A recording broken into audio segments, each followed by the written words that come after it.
ఏమట్లేదు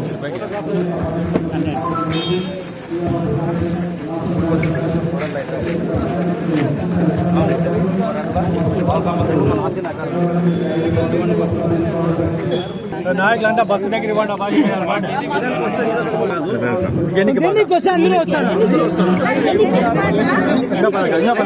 కొంచెం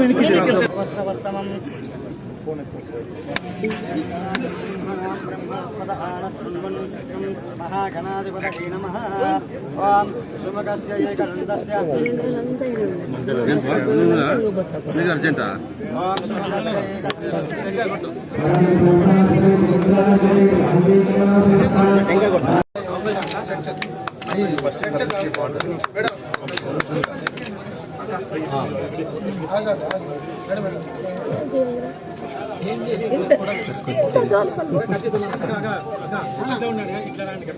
అందరూ దయచేసి బస్సు దగ్గర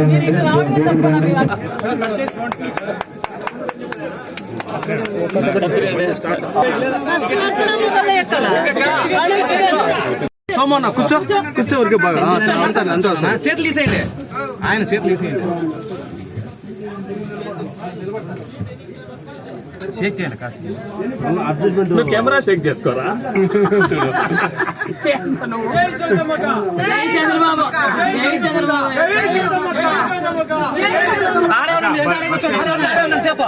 అక్క బస్ కొంచెం మేడం స్టార్ట్ చేయండి.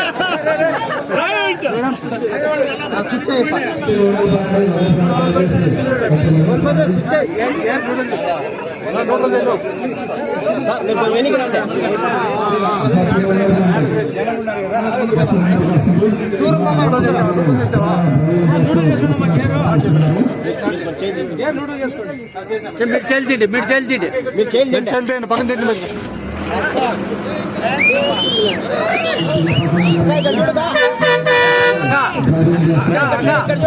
చూడండి మేడం ఆడిపోతుంది మేడం.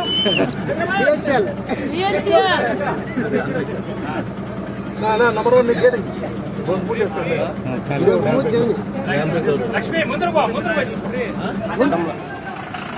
మన మంత్రి గారు స్వయాన డ్రైవింగ్ చేస్తూ ఇప్పుడు బస్సును ప్రారంభిస్తున్నారు.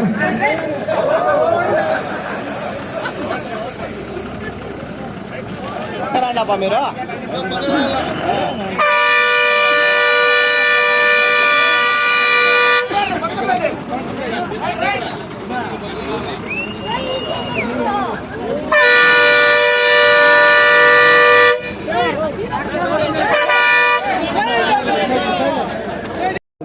ప్రారంభించాము. ప్రత్యేకంగా మంత్రి గారు చొరవ తీసుకొని అలాగే మన రవాణా శాఖ గారి మంత్రితో మాట్లాడి బస్సులు ఇప్పించడం జరిగింది.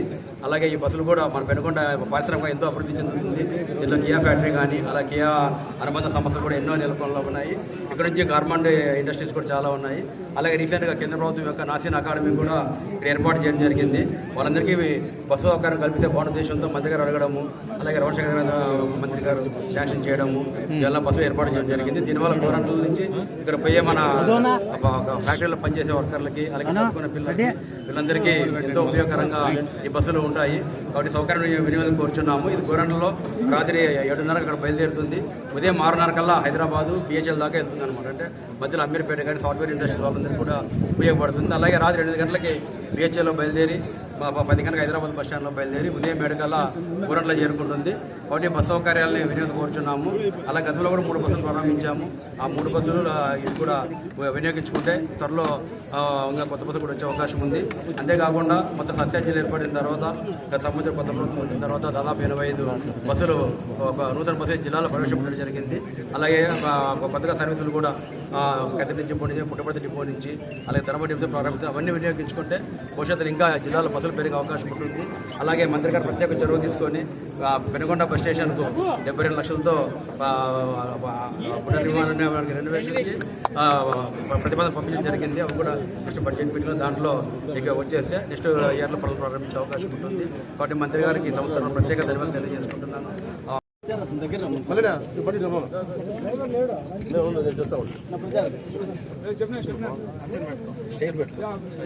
కూటమి ప్రభుత్వం ఏర్పడిన తర్వాత సంక్షేమ పథకాలు కానీ ప్రయాణికులకు కానీ ఇక్కడ బస్సులు ప్రయాణికులు చాలా ఇబ్బంది పడుతుంటే లాసంలో కియా 60 సంవత్సరాలు చేసి ఇక్కడ చాలా ఉన్నాయి. ఇక్కడ నుంచి వేరే రాష్ట్రాల నుంచి తమిళనాడు, తెలంగాణ, ఒడిశా, దూర రాష్ట్రాల నుంచి కూడా ఇక్కడ బస్సులు ప్రయాణం చేసేవాళ్ళు చాలా ఇబ్బంది పడుతుంటే దాన్ని దృష్టిలో పెట్టుకొని మంత్రి గారు చొరవతో ఈరోజు హైదరాబాద్ కు తర్వాత ఇక్కడ నుంచి బస్సులు ఏర్పాటు చేయడం జరిగింది. ఎంతో మందికి విద్యార్థులకు మరియు పారిశ్రామిక ఇక్కడ పనిచేసే ఉద్యోగులకు అందరికీ ఉపయోగపడుతుంది. తోడు మేడం గారు శ్రీశైలం కూడా బస్సు కావాలని చెప్పేసి ఆర్ఎం గారితో కోరారు. అది కూడా మేడం గారు దృష్టి తీసుకుంటున్నాం. పుణ్యక్షేత్రాలు ఎక్కడ ఉంటే అక్కడ ప్రాంతాలకు కూడా ప్రతి బస్సు కూడా కేటాయిస్తే మనకి ప్రైవేట్ ట్రావెల్ కింద ప్రభుత్వ ట్రావెల్లో ఉపయోగంగా ఉంటుంది. దీన్ని దృష్టిలో పెట్టుకోవాలి మంత్రి గారు. పుణ్యక్షేత్రాలు ఎక్కడ ఉంటే అక్కడ కూడా బస్సులు కేటాయించాలని చెప్పేసి తెలియజేస్తున్నాం. జయపూర్ విలేకరుల గారికి, పెద్దలందరికీ, అక్కా చెల్లెలందరికీ ధన్యవాదాలు సార్. చాలా మంది బస్సులు కొంచెం ఇబ్బంది కలిగి చాలా బాధపడుతున్నారు. అక్క బస్సు మన ఊరికి తీసుకొచ్చి నిజంగా చాలా గొప్ప పని. ఇప్పుడు కూటమి ప్రభుత్వం గత 7 నెలలుగా రోడ్లు వేయడంలో కానీ, 1వ తారీఖు ఇవ్వాల్సిన పెన్షన్లు 31వ తారీఖు ఇవ్వడం కానీ, దీపం 2 పథకం కానీ గత 7 నెలలకి ఇన్ని చేశారంటే ఇంకా 5 ఏళ్ళకి ఎన్ని చేస్తారో ప్రజలు ఒక సెకండ్ ఆలోచించాలా. ఇంతకు ముందు 5 ఏళ్ల పరిపాలనలో ఎప్పుడు కూడా రోడ్లు వేయలేదు. గుంతల్లో యాక్సిడెంట్లు జరగడం, చాలా మంది గాయాలయ్యి చనిపోవడం చాలా జరిగాయి. గత 7 నెలల్లోనే ఇంత పెద్ద పరిపాలన చేస్తున్నారు, ఇంతమందికి మంచి చేస్తున్నారు. ప్రతి ఒక్కరికి పొద్దున లేవగానే పెన్షన్లు ఇవ్వడం కానీ నిజంగా నాకు చాలా గర్వంగా ఉంటుంది. ఎందుకంటే చెప్పుకోవాలంటే కూటమి ప్రభుత్వము ప్రతి ఒక్క పని చెప్పినట్టు అసలు అక్కడ అకౌంట్లలో డబ్బులు కూడా లేదండి. నేను మంగళగిరి పవన్ కళ్యాణ్ గారిని కలిసేకపోయినప్పుడు, అమ్మ తల్లి నాకు 5 శాఖలు ఇచ్చారు, 17 అకౌంట్లు ఉన్నాయి, ఒక్కొక్క అకౌంట్ లో 100 రూపాయలు అంటే 1700 మాత్రమే ఉన్నాయి, ఎలా పరిపాలన చేయాలో ఒకసారి ఆలోచించమ్మా అని చెప్తున్నారు సార్. నేను అప్పుడు అనుకున్నా గట్టిగా, మా అక్క, మా కూటమి ప్రభుత్వం, మా చంద్రబాబు నాయుడు సారు, పవన్ కళ్యాణ్ సారు, మోడీ గారు కలిస్తే 3 పులులు కలిసినట్టే రాజ్యాంగం బాగా మంచి దారిలో పెడతారని నిజంగా నాకు చాలా గర్వంగా ఉంటుంది సార్. చాలా సార్లు చెప్పాలనుకుంటా, ఈరోజు అవకాశం వచ్చింది. ఈ అవకాశం ఇచ్చినందుకు పెద్దలందరికీ ధన్యవాదాలు. చాలా ఆనందంగా ఉంది. ఎందుకంటే 7 నెలలు అయినప్పటికీ అధికారంలోకి వచ్చి మన 3 బస్సులు తర్వాత ఇప్పుడు కూడా వెంటనే మన సరితమ్మ గారు ప్రత్యేకమైన శ్రద్ధ తీసుకొని ఆమె కృషి వల్ల మనకి ఇక్కడ బస్సులు రావడం జరిగింది. ఆమె మా సోదరు చెప్పినట్టు ఆర్టీసీ బస్సులు లేక గత ప్రభుత్వం అప్పుడు ఆర్టీసీ డిపార్ట్మెంట్ మర్చిపోయే పరిస్థితి వచ్చింది. వాళ్ళు ఉద్యోగులు కూడా పాపం నిర్వీర్యమైపోయే పరిస్థితి వచ్చింది, అభద్రతకు లోటయ్యారు. మరి ప్రజలు కూడా అసౌకర్యమైంది. ఆటోలో బుక్ అయిపోయింది వాళ్ళకి. ఆటోలో పోతే ఆటోల్లో మరి గుర్తులు ఉండడం వల్ల యాక్సిడెంట్లు అవన్నీ జరిగి ప్రజలు పెద్ద ఎత్తున నష్టం జరగడం కూడా జరుగుతుంది. ఇవన్నింటికి మీద కూడా ఆమె రోడ్లు వేయించడం కానీ, తర్వాత ఇక్కడ బస్సులు డిపోకి తీసుకురావడం కానీ ప్రత్యేకమైన కృషి చేయడం జరిగింది. ఈ కూటమి ప్రభుత్వం తరఫున ప్రజలకు ఎంతో మేలు చేస్తుందని ఆశ కల్పించి వాళ్ళు ఆర్థికంగా ఎంతో బలోపేతం కూడా వైపు చేసుకుంటూ అభివృద్ధి చేయడం జరుగుతుంది. మరి మనం కూడా ఈ ప్రభుత్వాన్ని ఆశీర్వదించాల్సిన అవసరం ఉంది. మరి సౌతమ్మకి మీ అందరి ఆదరాభిమానాలు కూడా పుష్కలంగా అందజేస్తారని భావిస్తూ ఇక్కడ విచ్చేసిన ఆర్ఎం గారికి, డిఎం గారికి మరియు ఆర్టీసీ సిబ్బందికి, ఎన్డీఏ కూటమి నాయకులకు, ప్రజలకు, పత్రికా విలేకరులు అందరికీ పేరు పేరున నమస్కారాలు. మరి ఇది ఒక మంచి ప్రభుత్వం అని చెప్పడానికి ఇది మరొక నిదర్శనం అని కూడా తెలియజేస్తున్నాం. మనం అధికారంలోకి వచ్చి 7 నెలలు అయింది. 7 నెలల్లోనే రాష్ట్ర వ్యాప్తంగా అభివృద్ధి పరుగులు పెడుతుంది. ఆ రాష్ట్రంలో భాగమైన మన నియోజకవర్గంలో కూడా అనేక సంక్షేమ పథకాలతో పాటు అభివృద్ధి పరుగులు పెడుతుంది అన్న విషయం మీకు అందరికీ తెలుసు. మరి ట్రాన్స్పోర్ట్ మినిస్టర్ దగ్గరికి వెళ్ళి కూర్చొని అడిగాం, సార్ మా ప్రాంతం చంద్రబాబు నాయుడు గారి దూరదృష్టితో గొల్లపల్లి రిజర్వాయర్ రావడం, గొల్లపల్లి రిజర్వాయర్ నుంచి కియా పరిశ్రమ నుంచి అనుబంధ పరిశ్రమలు రావడం, ఇక్కడ ప్రజలు ఇతర రాష్ట్రాల నుంచి రావడం, ఇతర గ్రామాల నుంచి కియా ఫ్యాక్టరీకి పోవడం కావచ్చు, అనేక సమస్యల్లో బస్సులు లేక ఇబ్బంది పడుతున్నారు. పాత బస్సులు ఉన్నాయి, కొత్త సర్వీసులు కావాలి, పాత బస్సులు ఉన్నాయి మార్చాలని చెప్తే నిజంగా రవాణా శాఖ మంత్రి రామ్ ప్రసాద్ రెడ్డి గారికి మా నియోజకవర్గం తరఫున ప్రత్యేకమైన ధన్యవాదాలు కూడా తెలియజేస్తున్నాం. మరి అధికారులు కూడా అదే విధంగా వాళ్ళని ఫాలో అప్ చేసి మనకి గత 2 నెలల కిందట 3 బస్సులు, ఇప్పుడు 3 బస్సులు, ఇంకా 4 బస్సులు దగ్గరలో మనకి ఇవ్వబోతున్నారు. చాలా సంతోషం.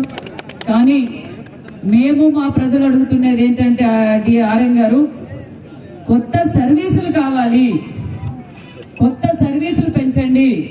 అదే విధంగా ఇక్కడ నుంచి పుట్టపర్తికి డైరెక్ట్ బస్సు లేదంట, ఒకటే ఉంది. ఇప్పుడు ఇక్కడ నుంచి జిల్లా హెడ్ క్వార్టర్స్ కాబట్టి ఇక్కడ నుంచి కొత్త చెరువు దిగి కొత్త చెరువు నుంచి బస్సులో పోతున్నారని ప్రజలు చాలా ఇబ్బంది పడుతున్నారు.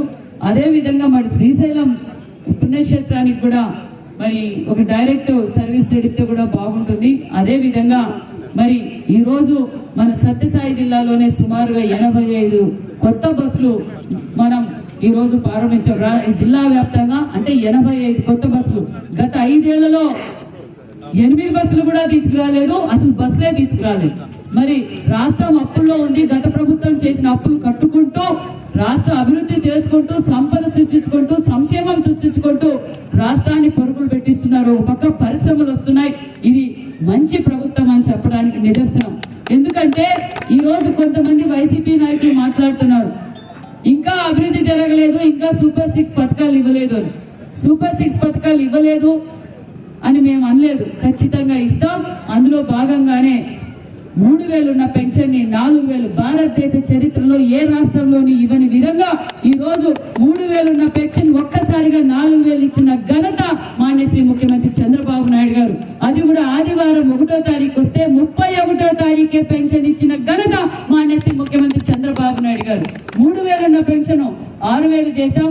అదే విధంగా 5000 ఉన్న 100% పెట్టాడు, 15000 రూపాయలు పెన్షన్ చేసిన ఘనత చంద్రబాబు నాయుడు గారు, ఎన్డీఏ కూటమి అనే విషయాన్ని కూడా మీకు తెలియజేస్తున్నాం. అంతేకాదు పవన్ కళ్యాణ్ గారు ఒక పక్క ఎన్ఆర్జీఎస్ నిధులు తీసుకొచ్చి రాష్ట్ర వ్యాప్తంగా పల్లె పండుగ జరుగుతుంది, పొలం పెంచిన కార్యక్రమం జరుగుతుంది, ఉచిత ఇసుక ఇచ్చాం. అంతేకాకుండా జగన్ భూ చట్టాన్ని రద్దు చేశాం. అనేక పరిశ్రమలు ఇక్కడికి వస్తున్నాయి. ఒక పక్క విశాఖ ఉక్కు, ఆంధ్రలో ఉక్కు, ఆ రోజు విశాఖ ఉక్కును ప్రైవేటీకరణ చేయకూడదని ఏ రోజైతే మనం నిరసన చేసి ధర్నాలు చేసి ఆ మాట నిలబెట్టుకొని ఈ రోజు ఆంధ్రల హక్కు విశాఖ ఉక్కు అని నిరూపించిన నాయకుడు మన మాన్యశ్రీ ముఖ్యమంత్రి చంద్రబాబు నాయుడు గారు. అందరికీ అన్ని రాష్ట్రాలకు రాజధాని ఉంటే 3 ముక్కలాంటి రాజధాని సర్వనాశనం చేసిన గత ప్రభుత్వం మళ్ళీ మనం అధికారంలోకి రాగానే సెంట్రల్ నుంచి నరేంద్ర మోడీ గారి ఆశీర్వాదంతో ఒక పక్క పోలవరం పనులు, ఒక పక్క అమరావతి పనులు మొదలు పెట్టే విషయం కూడా మీకు తెలియజేస్తూ, మరి గత ప్రభుత్వం చేసిన అరాచకాలు, దౌర్జన్యాలు, 144 సంవత్సరానికి ఒకసారి జరిగే మహాకుంభమేళలో మునిగినా వాళ్ళ పాపాలు మరీ ఒక్కసారి మళ్ళా వచ్చిపోయే 144 సంవత్సరాల్లో వచ్చే కుంభమేళలో మిగిలిన వాళ్ళ పాపాలు పోవన విషయాన్ని కూడా మీకు తెలియజేస్తూ, ఇది ఒక మంచి ప్రభుత్వం. దీనికి సహకరించిన అధికారులకు, నాయకులకు, ప్రజలకు అందరికీ ప్రత్యేకమైన ధన్యవాదాలు కూడా తెలియజేసుకుంటూ, మరి మన నియోజకవర్గ అభివృద్ధి మరింత అభివృద్ధి చేసుకుందామని కూడా తెలియజేస్తూ, జై Hind, thank you very much.